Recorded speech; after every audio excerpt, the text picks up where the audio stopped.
Rainsy, before we get into today's episode, let's talk about pre-game routines. I know a lot of players these days like to get a haircut or have a shave before a big game. Make sure they're nicely groomed before they run out onto the park. Did you have a routine like this? Absolutely, I did, mate. You know what they say, look good, feel good, play well or play good.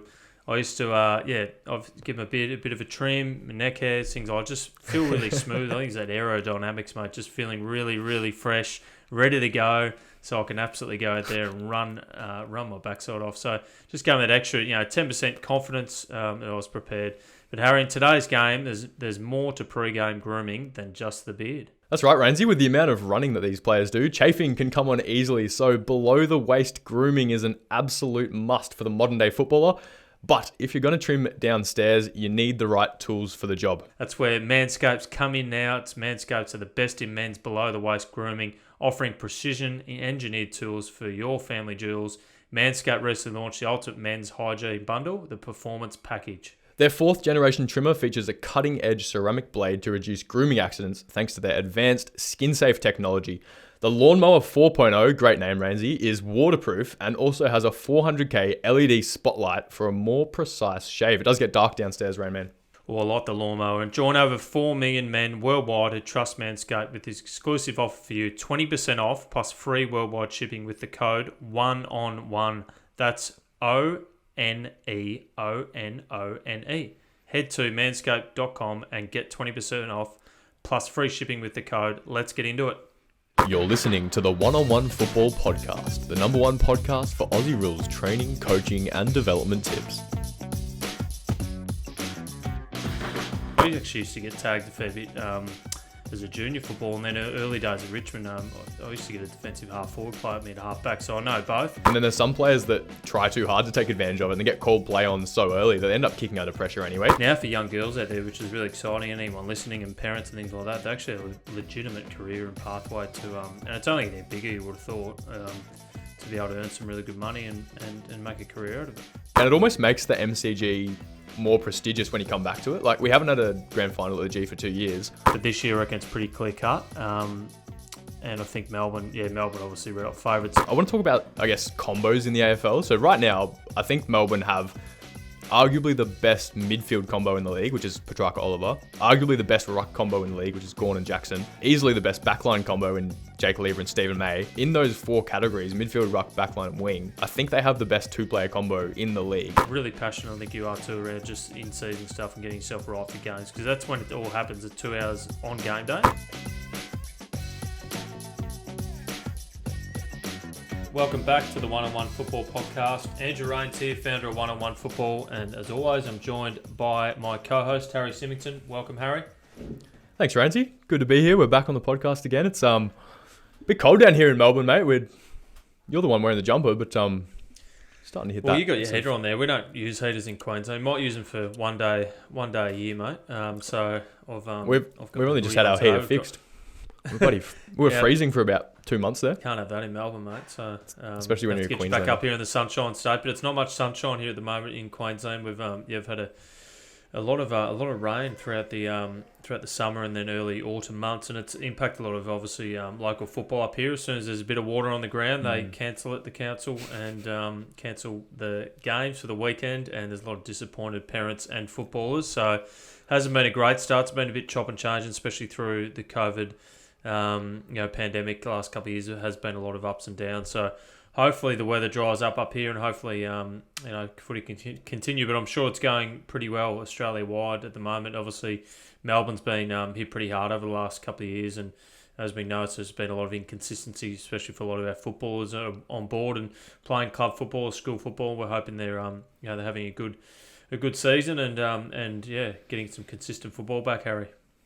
Absolutely, and it's busy time of year for footballers, but it's also the 1 year anniversary, or the first 1 year birthday of the podcast, the One-on-One Football Podcast. I think our first episode came out about a year and a week ago now.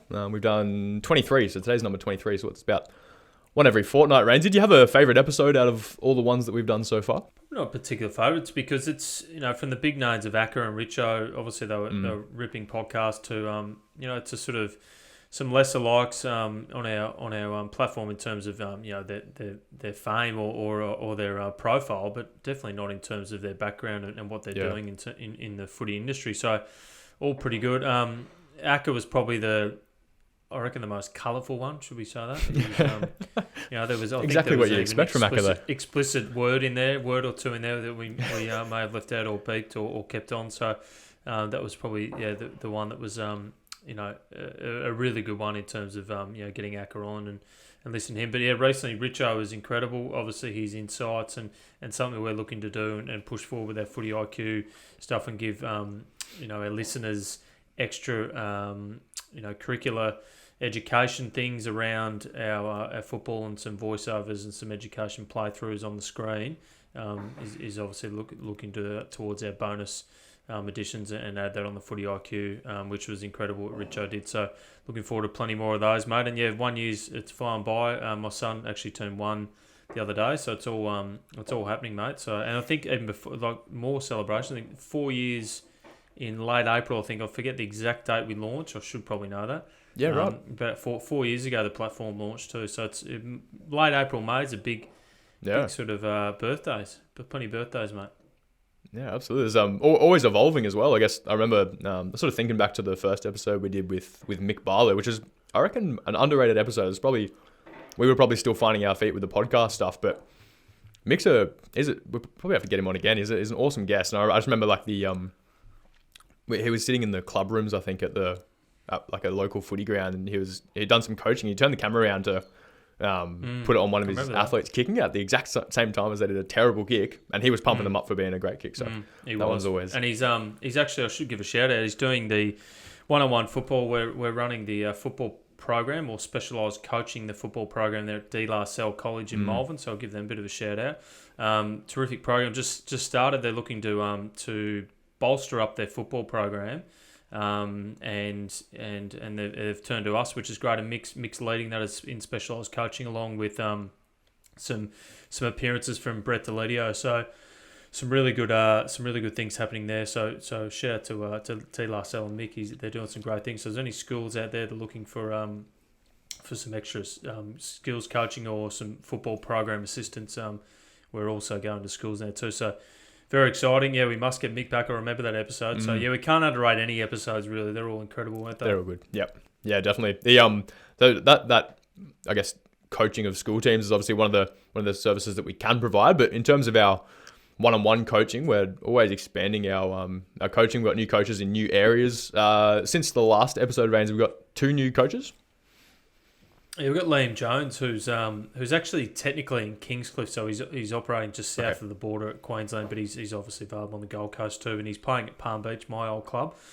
He's obviously having a year off due to the protocols with the vaccine mandate at the AFL, so it was obviously well documented, and he's having a year off, playing at probably 2 levels down than what he's used to playing, and jumped on board with a bit of coaching. He's doing some PT work with Dean Solomon and Max Kennedy's gym down at Kingsley, so he's doing a bit of PT, athletic development stuff, and mixing that with his football coaching via the platform. So he's just jumped on board. Incredible person, and obviously a great background in football. So hopefully, a few kids can jump on board and have a session with Liam. And the other one's Nick Shipley, I think you played with Nick in the Allies a couple of years ago. Coming through the talent pathway, and ripping guy. Shippers is on GWS list, a big sort of body inside midfielder. Played a handful of games, played a couple of games, Harry? I think he's played a few. I think I don't want to give an exact number, but I think it's around that sort of 10 mark.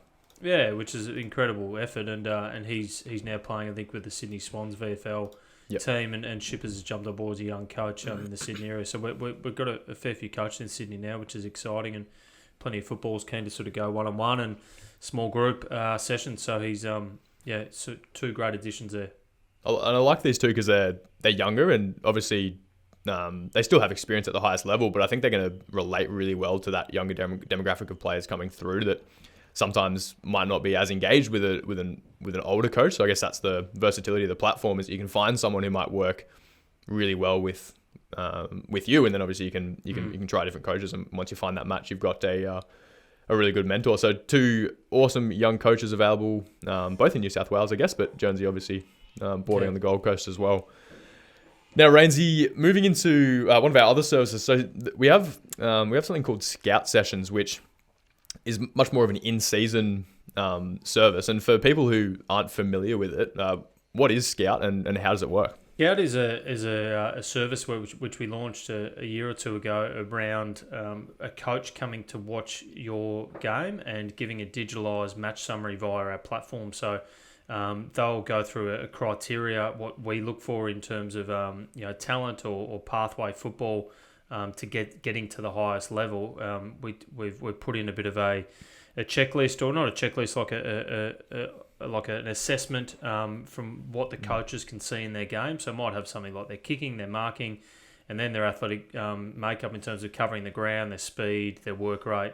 And then obviously attitude's a big one too if they can pick up a few things from their game. So we're getting a lot of feedback that coaches were doing X amount of sessions with players during the week, and then come game day they'll get totally lost, or they were just sort of not connected enough with their team, or they were sort of couldn't find the football, or their game sense is lacking a bit. And so we got coaches to go out and do a bit of a match summary, and now we've actually bundled all that up on the system where you can book your coach to come and watch you play. So we've got a couple options there where they can come watch you for an hour, so it's an hourly price, or they can come watch the whole game and do a bit of a meet and greet afterwards, which is fantastic. I've done a couple myself, and players get a lot from that. As we all know, with feedback, you want it sort of straight away. So, it's a really, really good way to sort of combine what you're doing during the week to obviously a weekend and game. So, plenty of those sessions happening around Australia. Yeah, totally. I know a lot of our coaches sort of, when they first start with a new client, it's sort of, they just want to have a look at how you kick, how you move, what your skills like in general. But it sort of takes maybe a few sessions to really understand the athlete really well. But then obviously with the Scout, it's a good way to start, I guess. You sort of, the coaches can come down and sort of see how you play the game. They can get a really comprehensive understanding of how the footballer plays footy, identify the areas they need to work on, and then that's where you lead into the next sort of phase of training. So a really good way to sort of start your journey if you haven't yet on the platform. Now, Rainsy, another digital service that we have is the Footy IQ membership. So we've had that up for about 2 months now, just over 2 months, I think, Rainsy, and we've got 83 members, which is absolutely fantastic. We're starting to build a really strong community on the platform of players and coaches of all different ages. But I guess the thing that they share is that they're really invested in their football and eager to learn. So Rainsy, some of the recent content that we've done drills, insights. What are some of those recent pieces of content that we've released? Yeah, it's incredible. We're starting to get some really good members. I think it's been updated. I think we've ticked over in terms of all up over 100 members, which is fantastic. So growing by the day, which is great. Some of the content we got there is some of the key moments I do each week from a game. So I'll pick apart a game of the week and a key moment. There might be a couple of clips into sort of one theme. Last week I focused on Richmond's ability to score from turnovers inside their forward 50. Their forward half. I think it was an incredible number. It'd be close to a record, I'm not too sure, but they had 8 goals. 8 goals from turnover inside their forward 50. Keep saying that. Inside their forward half. And that's just from their pure pressure. And they're getting back to some of the football they're playing in their premiership years. I don't know if I go too far in saying that, but just that element of how they play, or that the way they play.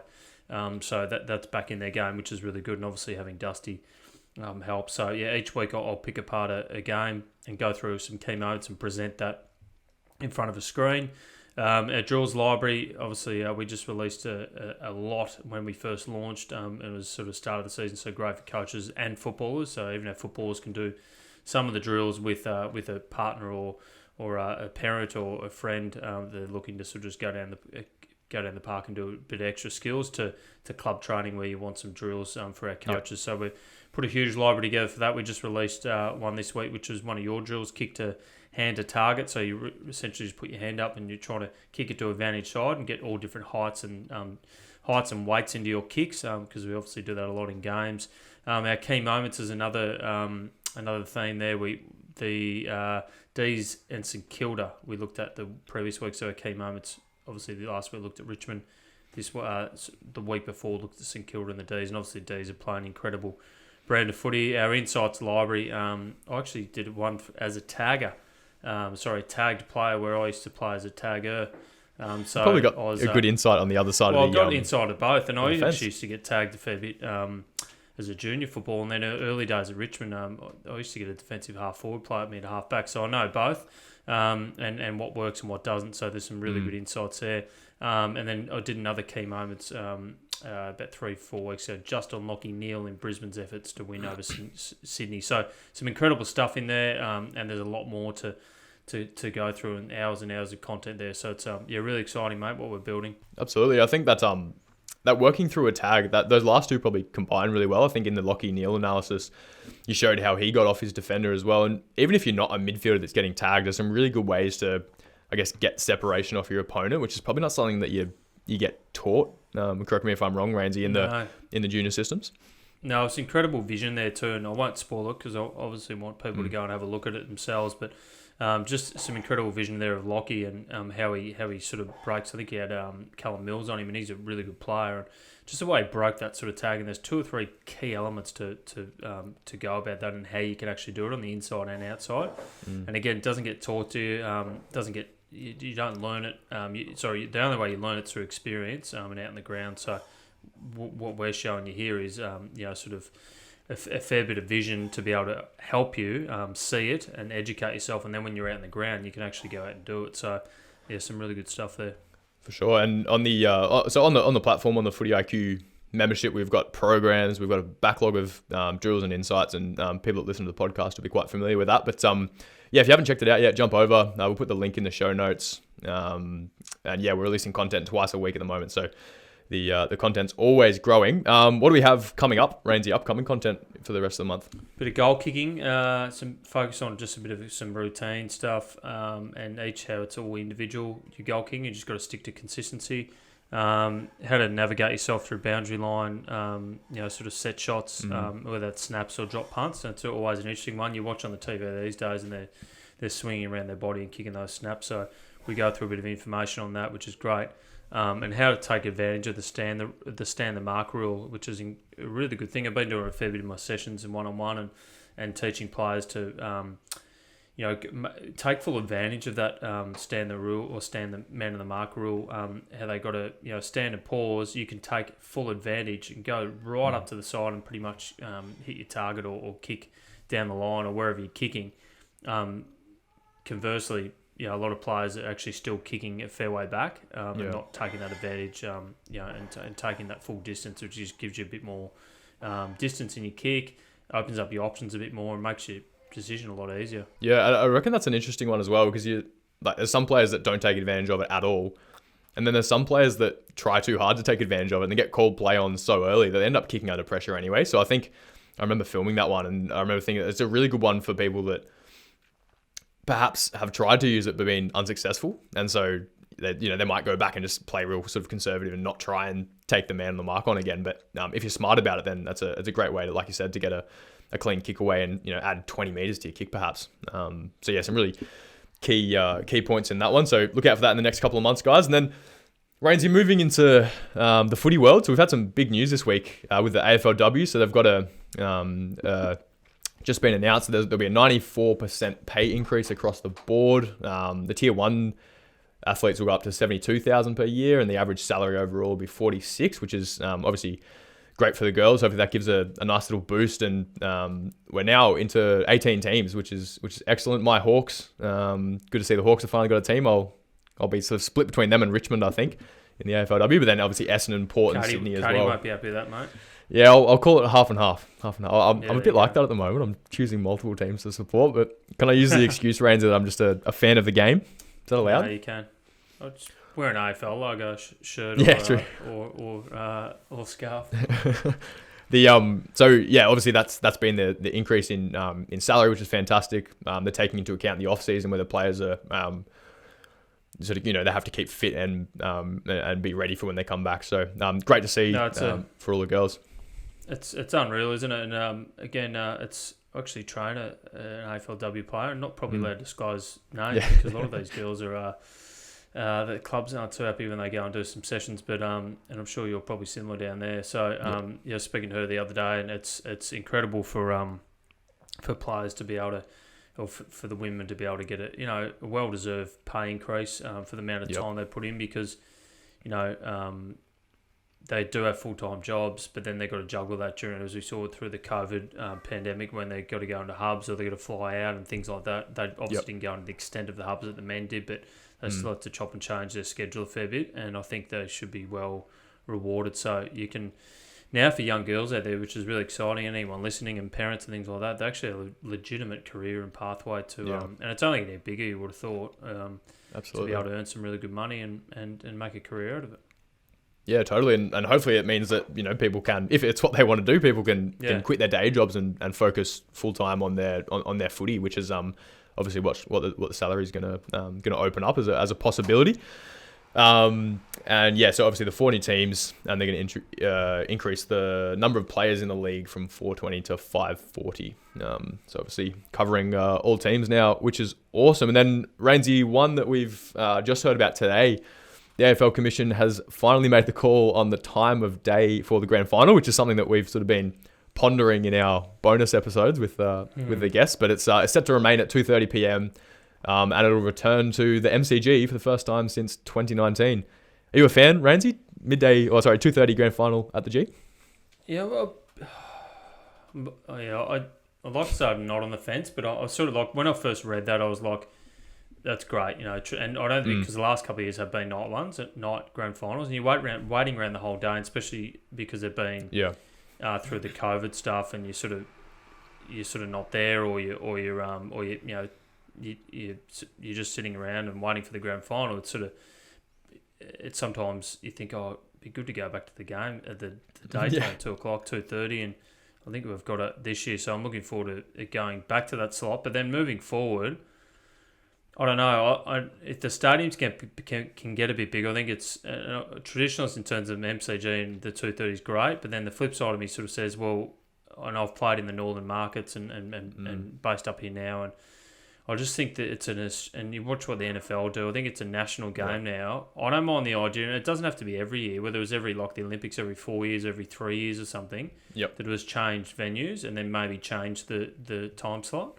Yeah, I don't mind that. And again, you'd have to probably put a fair bit into the bargaining agreement and how that sort of looks, and there's a lot to sort of nut out, but that's just an idea, I think, to rotate the ground. Like, I think that was fantastic. I wasn't there, but Perth last year looked great. Brisbane the year before, even though the Gabba's quite dated now, was, people that went said it was incredible, even though it was 30,000, and the Gabba can, when there's 35,000 there, it can actually hum and pump. I was there at the prelim or the semi with Richmond Brisbane, and it sounded like 100,000. It was really, really good. So yeah, I'm a fan of it probably changing every couple of years, and maybe if they just change it sort of to that sort of night grand final for those interstate teams, and it almost those interstate venues. Yeah, I agree, and it almost makes the MCG more prestigious when you come back to it. Like, we haven't had a grand final at the G for 2 years, and so we'll get into it in a second. But Melbourne, for example, who won a premiership interstate, are so hungry to do it in front of their fans, and I think this year it'll be exaggerated, the sort of spectacle of it, because the Victorians have missed it for 2 years, but then obviously you get the benefit as well of spreading it across the country. So that's why I'm sort of not on the fence. I like both sides, because it excites me now going back to 2:30 the MCG, but then in a couple of years' time I might be going, okay, it's ready to move again. So I reckon it's a thing we should rotate. So definitely. No, it's good discussion, and obviously about time they made a call. I'm looking forward to it. Might have to steal your MCC pass again, Rainsy. Yeah, don't tell anyone that, mate. I guess past that day. So yeah, that's true. Can't put that on podcast.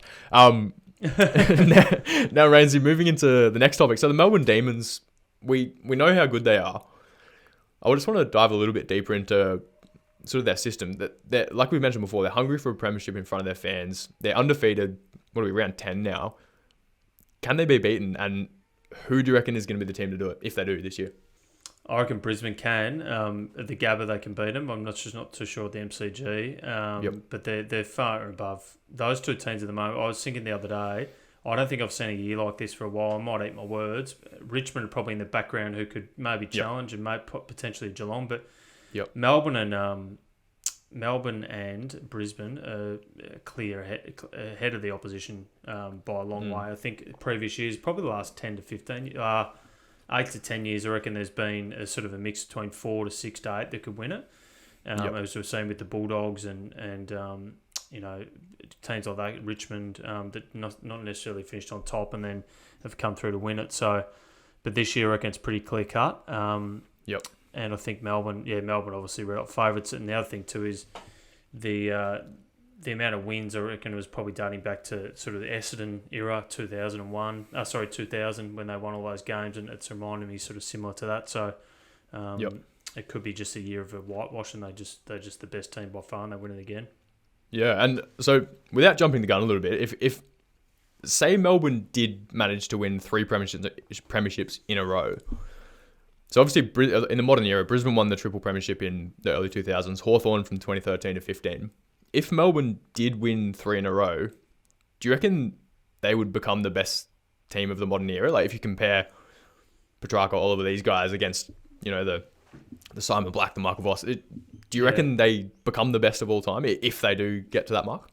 They'd be up there, but I still, in my opinion, and again, maybe because I grew up with them and I obviously a bit biased playing at Brisbane, but Brisbane are by far, but they mentioned Hawthorn, Geelong, great teams.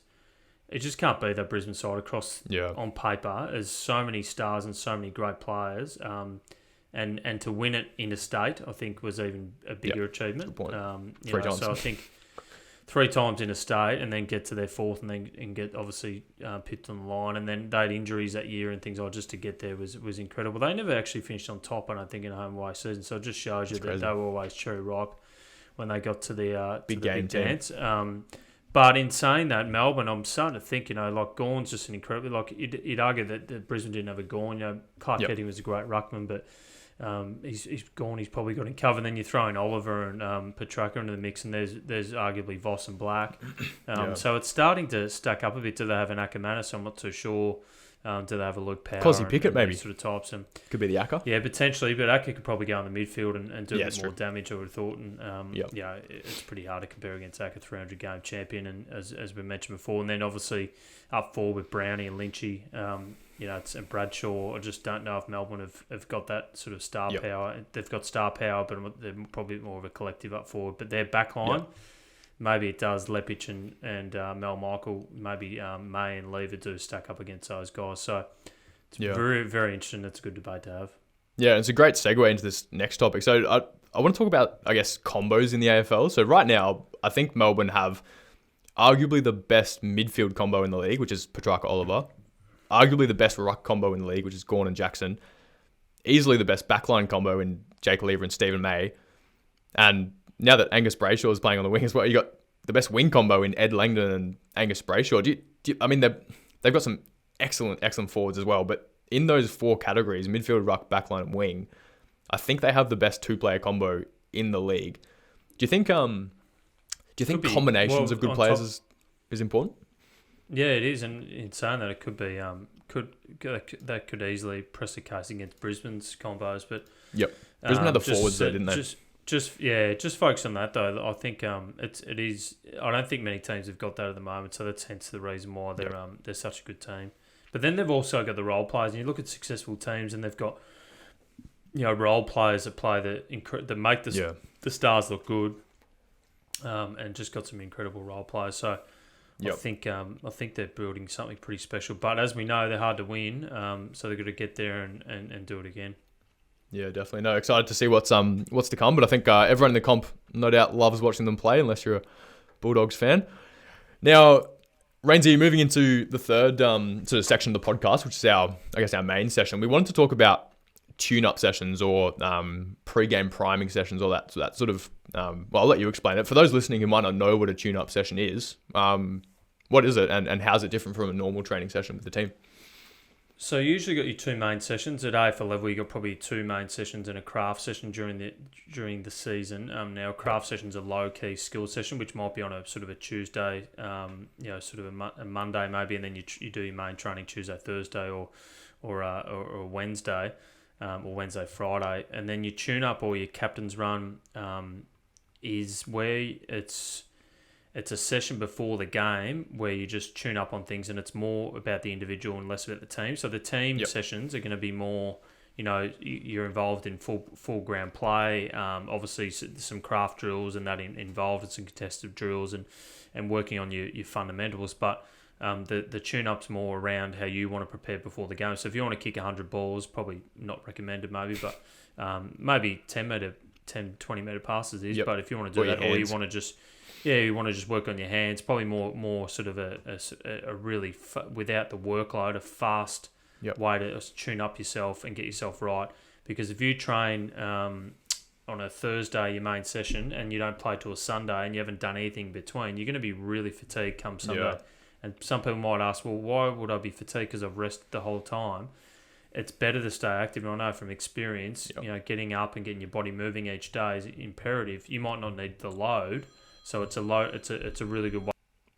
Sorry, it's a really good way to keep your load sort of up and running and ready to go by the time the game kicks in. So yeah, you mentioned the characteristics of it there, and that it would be low volume, so low impact on the legs, but high intensity as well. I think that's a really important one. If you are doing touch drills, I think the high intensity is really important, because that's the intensity you want to take to game day. And like you said, it's a big gap between Thursday and a Saturday afternoon or a Sunday game.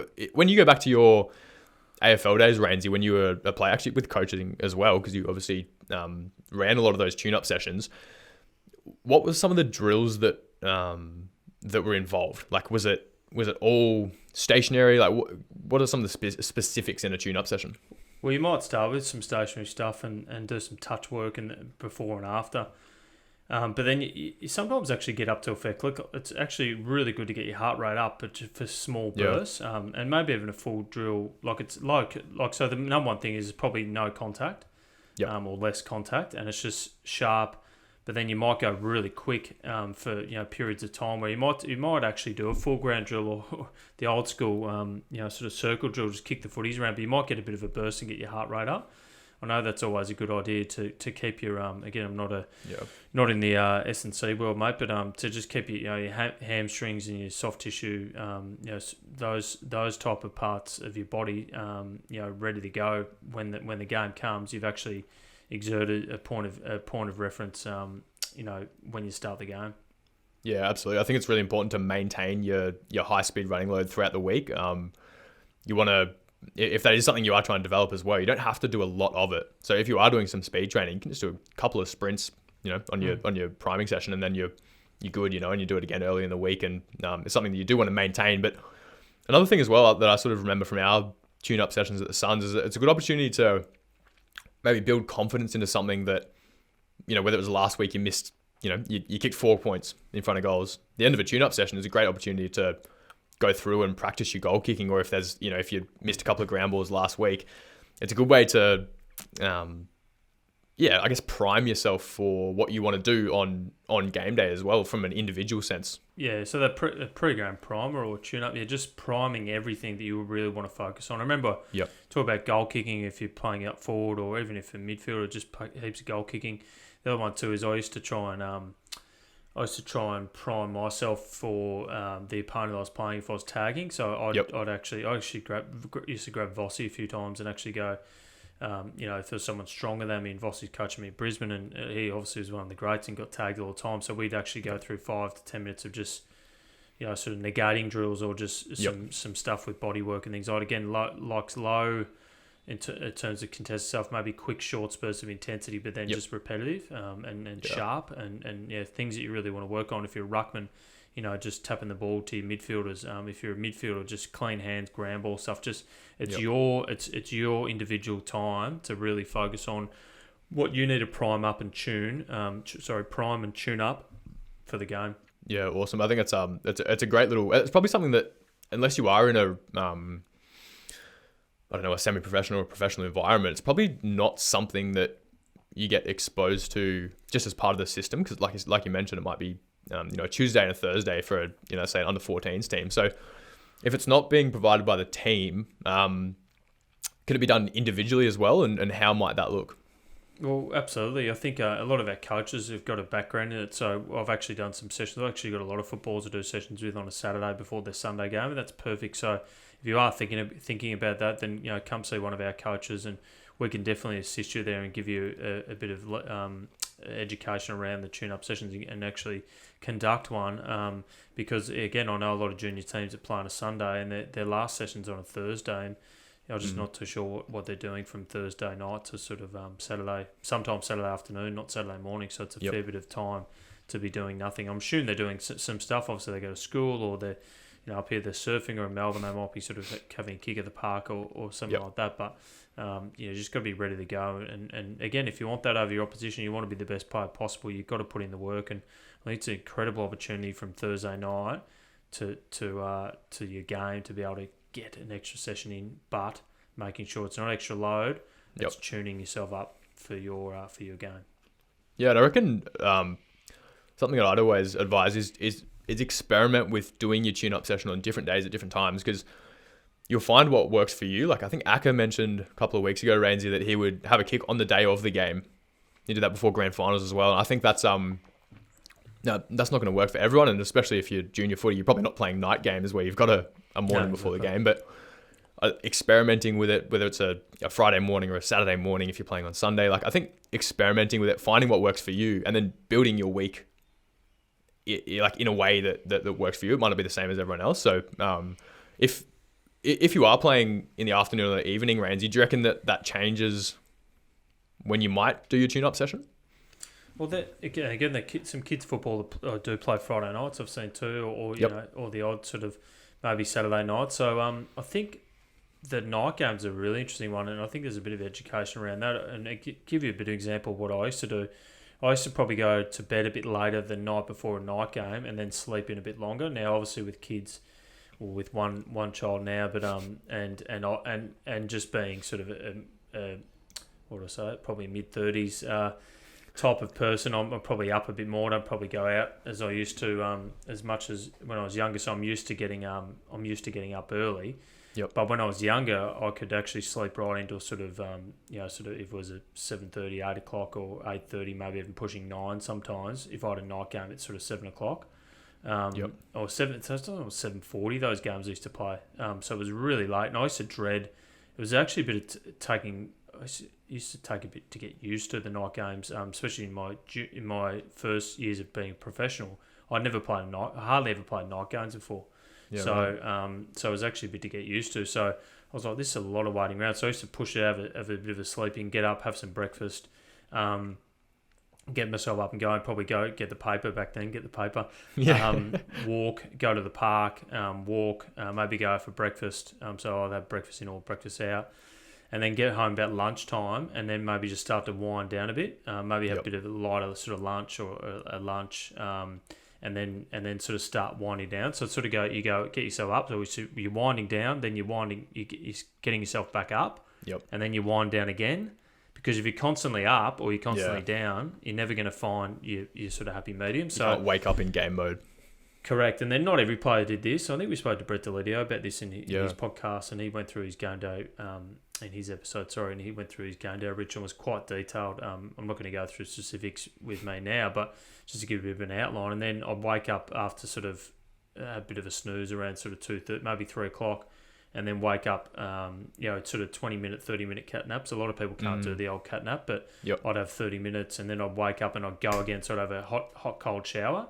And then have a snack, go for another little walk, get myself ready, and then in the car we used to get there by 2 hours before in the AFL, so in the car by sort of 5 o'clock and on the way to the game. So, there's a bit to it, and happy to sort of take, if anyone's struggling out there with some rituals or things, they can do. Again, but mine's not going to work for you, and yours is not going to work for someone else. So it's probably a thing, as you said before, just mixing a few things up, and if that's going down in the park and getting a bit of high intensity in the morning, have a good kick around, then do it, and you feel good, you play good.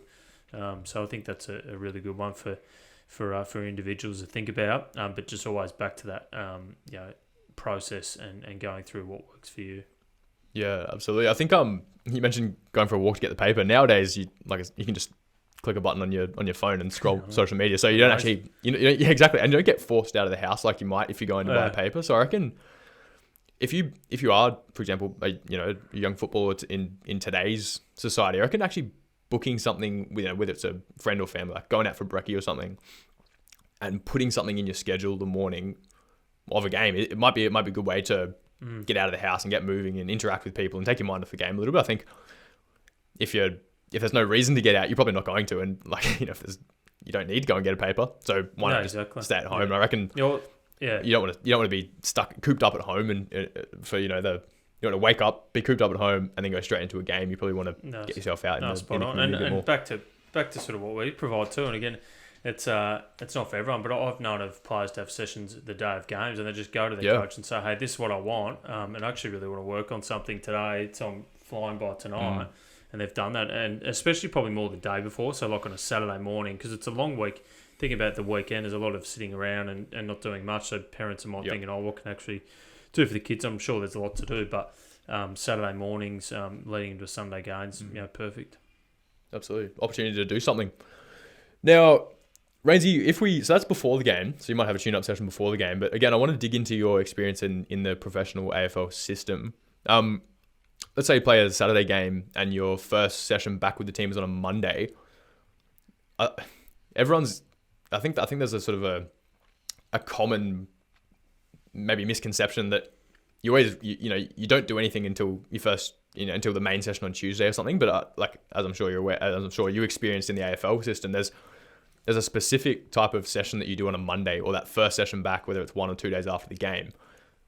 I'd love you to just sort of give us an insight into what that Monday session looks like in the AFL system. Yeah, really important. I think in terms of the AFL system, it depends on when you ask me what sort of part of my career. So at the start of my career, I was obviously a lot. My knee was 100% and my body was pretty good. So I could probably get a good sort of run in on a Monday, and they actually call what we used to call as a flush run. And I actually did it too in the later part of my career if I was feeling okay. But my later part of career to the people listening is I used to have a lot of fluid in my knee. I actually used to. There was times there where I'd get my knee drained after, sort of on a Monday, and I'd get 60 mils to 100 mils of fluid drained into my knee. So I actually couldn't run. I actually couldn't run till Wednesday. So you speak to a lot of people, those cartilage and knee issues. Nick Rewaltz and those sort of guys that had similar sort of things to me. They wouldn't probably do. They'd probably do one session a week, which actually catches up with a bit. But when you're a bit older, you've obviously got more runs of the ball. But let's go back to sort of if you let's just blank canvas. If you're fit and you're ready to go, and no issue, then it's we used to call them flush runs, and they might be just some strides, and probably you could talk a bit more on this instead of just doing a steady state run for 3 or 4 Ks. Nothing wrong with that to get the sort of the body going. But we actually used to do like strides of 80 to 100 meters and build up each time. So you do 3 sets. We used to do this in the academy, I think, with you guys. You might do sort of 10 strides of 80, but then you do 3 sets, and the first set's low key just to warm up, get into it, and then the second set's a bit high, and then the third set you're actually getting a really good run, and you're probably at 85, sort of 80-85%. And for those guys who need a bit more or actually can't do much or might have a bit of a corky or a bit of an issue, because a lot of kids would get those type of injuries, sort of a 20 to 30 minute bike ride and just get those sort of the muscles going again. And can't do enough touch, so always having the footy in the hand and things like that. So there's some of the sort of things you can do post game. Yeah, I love it. I think if you don't always feel like doing that session, like you might still have heavy legs or something before the game, but you always feel better after it, which is really important. But then I think you also get, let's say your main session's on a Tuesday or a Wednesday, you always get more out of the main session because you don't have that first half an hour of the session where you're just trying to get the blood pumping again. You've already done that on the Monday, so I reckon that's a really important one, whether, again, if you're in the junior system and your club is not providing that, get out on a Monday, even if you don't feel like it, go for some strides, ideally connect with a coach that can give you direction about it. But, if you're one-on-one sessions on a Thursday or a Friday, do it yourself. Go out on a Monday, again, find what works for you. It might be, 600 meter strides with building intensity and then grab a mate and have a kick. Whatever works for you. Like, I think really experimenting with that will help you when you get into the higher levels, when recovery becomes more and more important. So I think, that's the priming session on the day before, and then that Monday session, I reckon, are probably something that aren't guaranteed, I guess, in junior footy. Absolutely. Now, Rainsy, I guess it's on the same theme, but if you look at other sports, basketball, for example, you can just stand there on the court and shoot shots all day, and there's next to no impact. There's no load. Like you can get heaps of reps in without fatiguing yourself. Whereas Aussie rules is a bit different, right? Because you've got running loads that you've got to manage. So I think if you do want to do extras, you got to get really creative with it. And if you are creative with it and you can find ways to get extra touch, there's no limit really to how much improvement you can get and how much touch you can do. You know, you talk about the 1,000 hours of skill stuff. If you're creative enough and keep off your legs at the right times of the week, I think you can get that sort of basketball-esque reps in. But like I said, you have to be creative. What are some of your favorite ways to get extra touch in without overloading?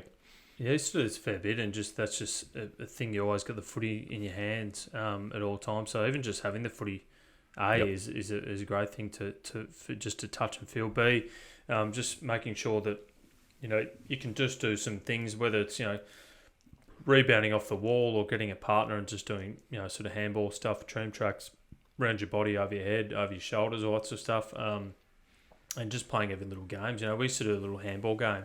You probably remember at the academy there. So if you've got in your team context or even at school or whatever it is, just sort of walking handball games are unbelievable. It's like basketball, but you're just walking. Again, some people can get a bit competitive and start the fast walk or the run. Yep. Try and keep it a low key walk, and then just flick the ball around. It's like playing sort of mini basketball AFL. Yeah. And you're just getting better with your hands and you're improving your decision making. So it was one of my favourite ones, a sort of a walking handball game, because you get everything. You're getting touch, you're using your handballs, but you're actually in a game sense too. I thought that's decision making.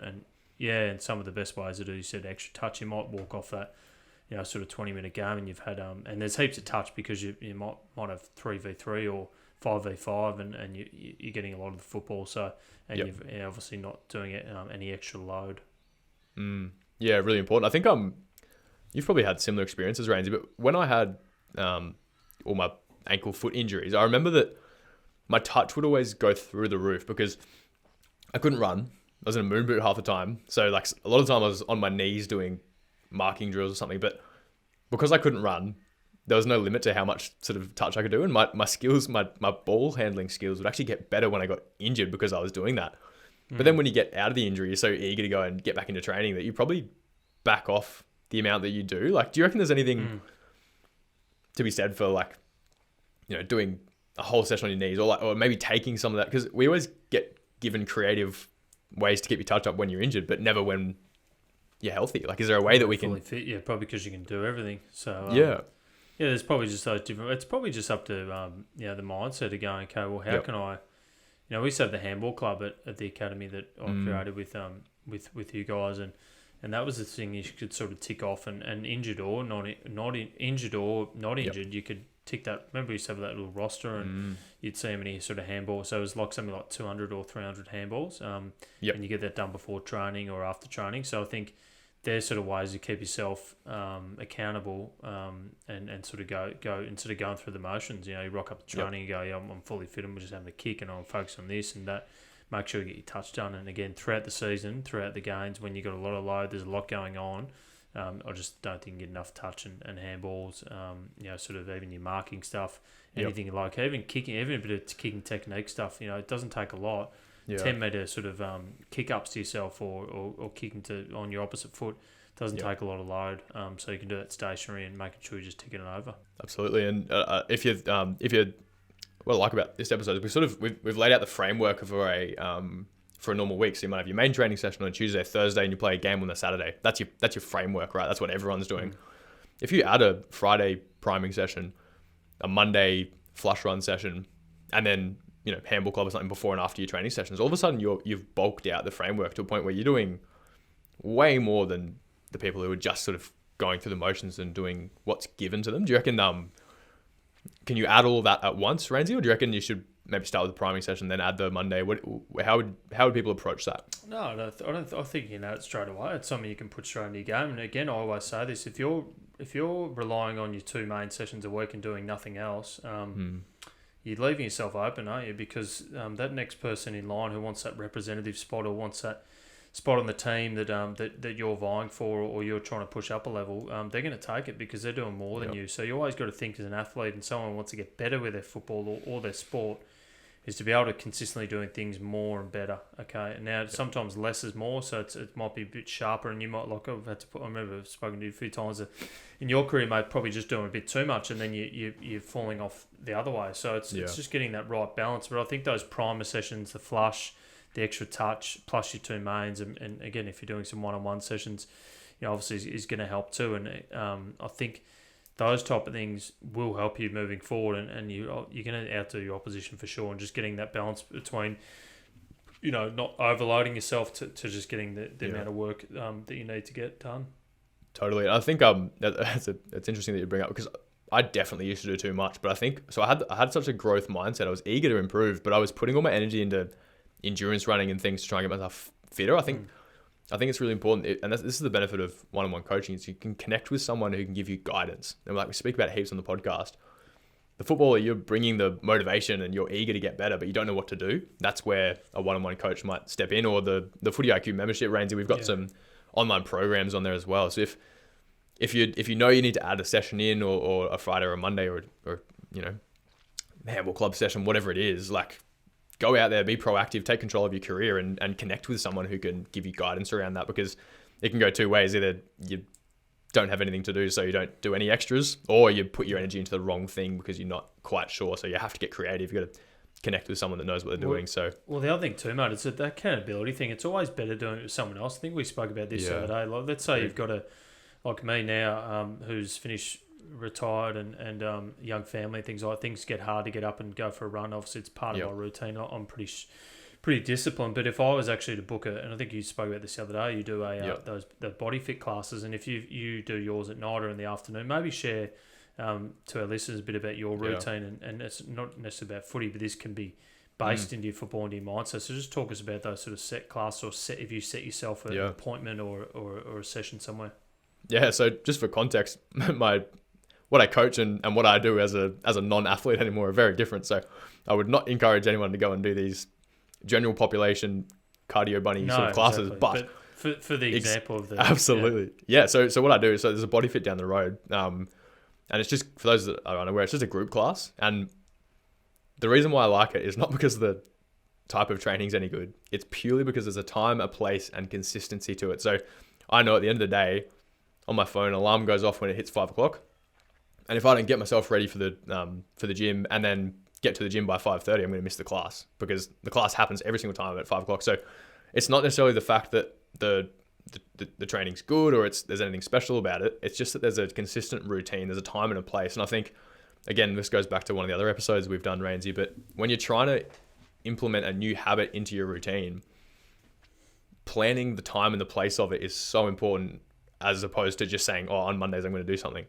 So if you, I'm a big fan of Google Calendar or whatever calendar app you use, don't just put the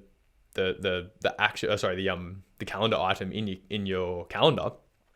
Put an exact location on it as well. You can actually do that on most calendars, and then it's more, you're more committed to it. You've got a time and a place. And there's been research done on this as well. If you read Atomic Habits by James Clear, there's they've done studies where there's a control group that they plan to, whatever it is, work out every day for 3 months. And then there's another group that plan to work out every day for 3 months, but they also schedule the time and the place, and you're much more likely to keep to it if you've set a time and a place. So it seems like a small detail, but if you can keep yourself consistent and accountable, and like you mentioned that just then, Rainsy, you got a time and a place and a training partner.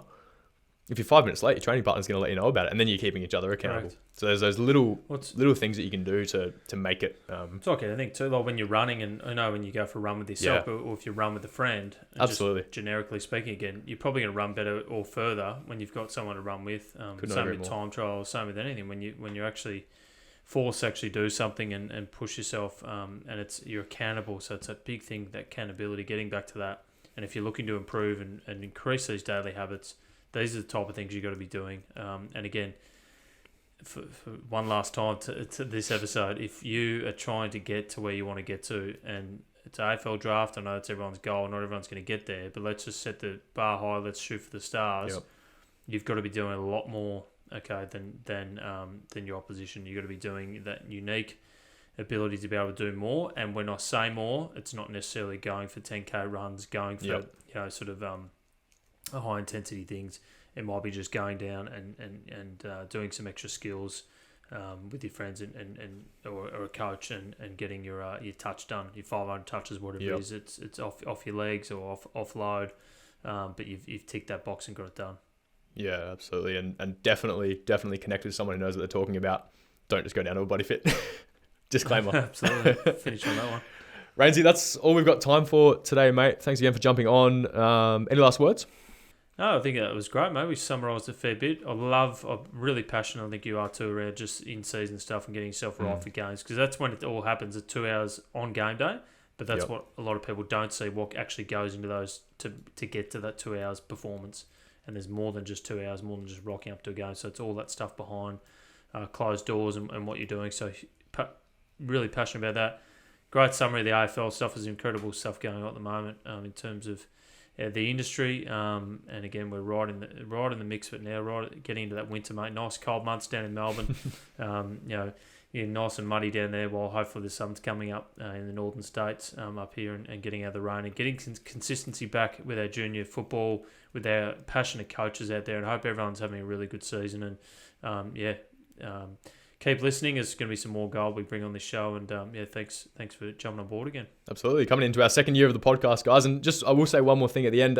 If you like the podcast, whether you're a long-time listener or brand new, it really helps us out if you subscribe or follow to the show on whichever platform you're using. It just really helps the algorithm and gets our messages out to more ears. So if you're listening to this one, it would be a massive help if you jump over, click follow. That will help us out heaps. Rainsy, thanks for jumping on, and we'll see everyone for the next episode. Thanks, mate. Thanks for listening to the One-on-One Football Podcast. If you got something out of today's episode, we'd love it if you could leave us a review on Spotify, Apple Music, or wherever you get your podcasts. If you want to stay updated on special guests, new episodes, and more, please subscribe to the show on your chosen platform. And finally, if you have any questions for Rainsy or myself, or you want to get a particular guest on the show, please reach out. Our email address is podcast@oneonfootball.com.au. Thanks, guys. We'll see you for the next episode. Now, Harry, before we finish up, we need to say a huge thank you to our friends over at Manscaped, who recently sent us both the Manscaped Performance Package. Inside the pack, we've got the Lawnmower 4.0 trimmer, the Weed Whacker ear and nose hair trimmer, and a bunch more cool products. Mate, what are your initial thoughts? Well, Rainsy, I'm not sure about you, but before I received the performance package from Manscaped, I had a drawer in the bathroom containing a million different shavers and trimmers from over the years, all tangled together with charging cords and old razors. It was an absolute mess. And as you know, Rainsy, I like things to be in order, everything nice and organized. So I'm pleased to say that I've finally thrown out all of that in that drawer and replaced it with the very sleek Manscaped products, as you can see here. Have a look at it. Nice and sleek, ready to go. For those who can't see us, we're both holding up the Lawnmower 4.0 right now, and it's safe to say that it's a very classy looking tool. But it's not just the looks that we look for the Lawnmower 4.0. It's waterproof, which means you can say goodbye to the mess on the bathroom floor. And of course, there's a cutting-edge ceramic blade to help reduce grooming accidents thanks to their advanced skin-safe technology. And there's a 400K LED spotlight for more precise shave. That's right, Rainsy. Take control of your grooming. Replace that messy bathroom drawer with the classy performance package from Manscaped. Go to manscaped.com and get 20% off plus free shipping with the code ONEON1. That's ONEONONE. 20% off plus free shipping at manscaped.com. Give it a crack.